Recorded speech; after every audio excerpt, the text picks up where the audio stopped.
శరీరం ఓపిక తక్కువ ఉంది, ఉన్న శక్తి దీన్ని వినియోగిస్తే భగవద్ అనుగ్రహం వల్ల దాన్ని పాఠ్యవాచికల్లో పెట్టినట్లయితే ఇప్పటికీ పెట్టలేదు. జాతిశీలం బాగుపడుతుంది. ఎందుకంటే పూర్వం ఒక మంగళ ఒక ఆయన ఉండేవాడు మచిలీపట్నంలో, ఆయన పేరు మీరా సాహెబ్. అతను హిందువే. అతను రామస్వామి నాయుడు గారి దగ్గర సంగీతం నేర్చుకునేవాడు.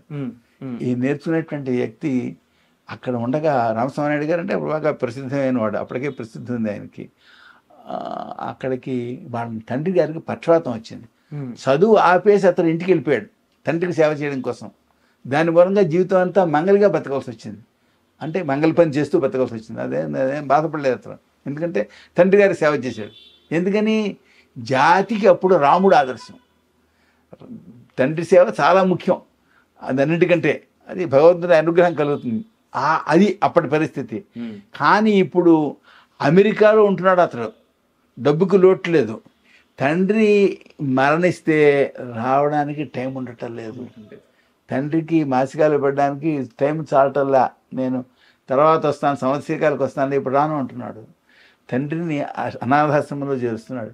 తల్లిదండ్రులను చంపేసే సంతానం ఏర్పడ్డారు డబ్బు కోసం.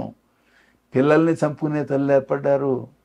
మరి భార్యను భర్త, భర్తను భార్య చంపే స్థితి వచ్చింది.